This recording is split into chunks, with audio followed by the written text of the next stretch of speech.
एक लंबे समय पहले एक गांव में आनंद, उसके माता पिता जानकी और रमैया, उसकी पत्नी नर्मदा और उसके बेटे नानी के साथ एक छोटे घर में रहता था। आनंद नौकरी करके आए हुए पैसों से अपना घर चलाता था।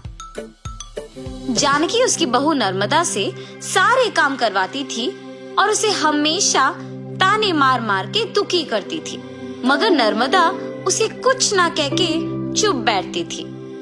ऐसे कुछ साल बाद आनंद अपने नौकरी से कमाए पैसों को बचा बचा के एक बड़ा नया घर खरीदता है। आनंद के खरीदे हुए नए घर में बहुत समय से एक भूत रहती थी। ये बात आनंद को नहीं पता था और इसीलिए वो घर खरीदता है और उसके आसपास खाली रहने के कारण दिखने में बहुत शांत सा माहौल था और जानकी में कोई बदलाव नहीं आया।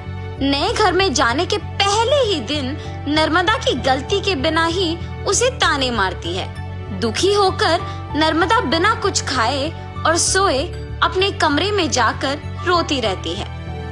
तब उस घर में मौजूद भूत नर्मदा को रोते हुए देख उसके पास आती है। बगल में परछाई को देख नर्मदा तुरंत खड़े हो जाती है।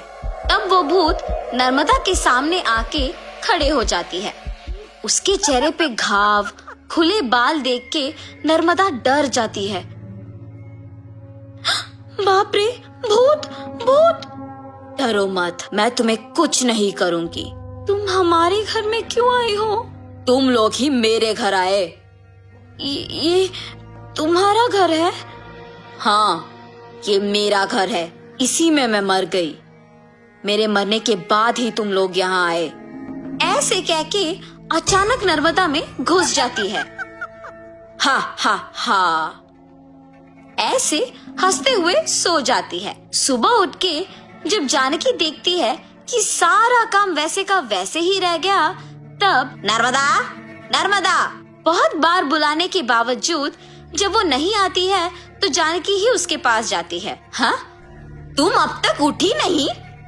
नर्मदा नर्मदा उठो! जानकी पास आके बुलाने पर नर्मदा जाग उठती है। उसकी आंखें बहुत लाल और डरावना दिखने के बावजूद जानकी उस पर ज्यादा ध्यान नहीं देती है। उठ गई? जाओ, जाके सारा काम करके चाय बना के लाओ। मेरे ही सामने जोर से बात करके मुझे काम करने के लिए कह रही हो?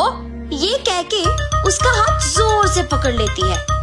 नहीं, तुम कुछ मत करो। आज से सारा काम मैं ही करूंगी, मुझे छोड़ दो। जाओ, जाके सारा काम करो। ठीक है, ठीक है। ऐसे कह के जल्दी से सारे काम खत्म करती है। ये क्या सच में मेरी बहू है? इसके मुंह से कभी एक लफ्ज भी नहीं निकला और आज ये मुझसे सारा काम करवा रही है। तुरंत ये सब मुझे अपने बेटे को बताना होगा। और ऐसे अपने बेटे को सब सच बताती है। तब वो कहता है, जितना भी गुस्सा क्यों ना हो, ऐसे तो नहीं कहते हैं माँ। आप अगर उससे अच्छे से पेश आएंगे तो वो भी अच्छा ही रहेगी। उसके बारे में क्या मुझे नहीं पता? उसके बेटे का ऐसे बात करने पर जानकी कुछ नहीं कहती है और अपनी बहू से डरने के कारण वो सारे काम खुद ही करती है। नर्मदा, नए घर खरीदने की खुशी में मैं अपने कुछ दोस्तों को घर बुला रहा हूँ। सारी चीजों का तुम्हें ही ध्यान रखना होगा। ऐसे बोल के चला जाता है। नर्मदा कुछ बात किए बिना खड़े रहती है। उसके बगल में खड़े जानकी के पास जाके वो कहती है, तुम्हारे बेटे की बातें सुनी है ना तुमने? सारी तैयारी तुम्हें ही करना होगा। ऐसे जोर से कहती है। अगले दिन आनंद दोपहर को अपने दोस्तों को घर ले आता है। नर्मदा, तुमने सारी तैयारी कर ली ना? हाँ जी।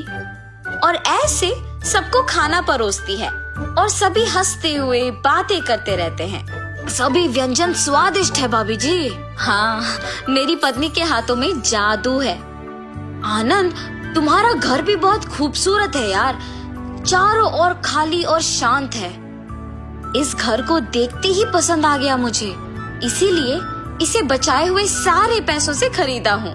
अब इस घर का मालिक मैं हूँ। ऐसे आनंद कहता है। ये सुनते ही नर्मदा तुरंत भूत बनके अजीब आवाजें बनाती है। उसका सिर नीचे झुका रहता है और अजीब आवाजें आने के कारण सभी उसी को देखते हैं। नर्मदा, क्या हुआ तुम्हें? नर्मदा अचानक अपना सिर ऊपर करती है और क्या इस घर का मालिक तुम हो? मैं हूँ इस घर की मालकिन। ऐसे उसे घूरने पर आनंद अचानक हवा में ऊपर उड़ने लगता है। नहीं, ये तुम्हारा ही घर है, मुझे छोड़ दो। ऐसे कहने पर आनंद को नीचे छोड़ देती है। ये सब देख के घर के सारे मेहमान भूत भूत कह के वहाँ से भाग जाते हैं। नर्मदा जैसे उसे कुछ पता नहीं है अपने कमरे में जाके सो जाती है। आनंद, कम से कम अब मेरी बातों का यकीन करोगे तुम? तुम्हारी पत्नी में भूत घुसी है, भूत। देखो आज उसने क्या कर दिया। हाँ माँ, अब हम क्या करें? एक मांत्रिक को बुलवाना ही पड़ेगा। हाँ ठीक है माँ, कल उसी के पास जाएंगे। और ऐसे जब सब बैठे हुए थे, नर्मदा आती है और सभी डर जाते हैं। तब उन्हें देख कहती है, क्यों सब मुझे देख के डर रहे हैं? क्या हुआ तुम सबको? कुछ नहीं। अब आप तो कुछ भी कर सकते हो ना। क्या करना है मुझे? मैं जो बोलूँगा तुम नहीं कर पाओगी। मैं नहीं कर पाऊंगी? पहले बोलो। अच्छा, क्या तुम इस बोतल के अंदर घुस के वापस बाहर आ सकती हो? इतना ही, और मैं ये नहीं कर पाऊंगी? देखो। ऐसे बिना कुछ सोचे समझे नर्मदा में घुसी आत्मा अचानक उस बोतल में घुस जाती है और तुरंत जानकी उस बोतल का ढक्कन बंद कर देती है। भूत को मैंने इस बोतल के अंदर बंद किया है, अब इसे गांव के अंत में फेंक के आना होगा। और ऐसे उस बोतल को गांव के एकदम अंत में फेंक के आ जाती है। तब से जानकी अपनी गलती सुधार के अपनी बहू को ताने मारना बंद कर देती है। भूत के चले जाने पर सभी उनके नए घर में खुशी से जीते हैं।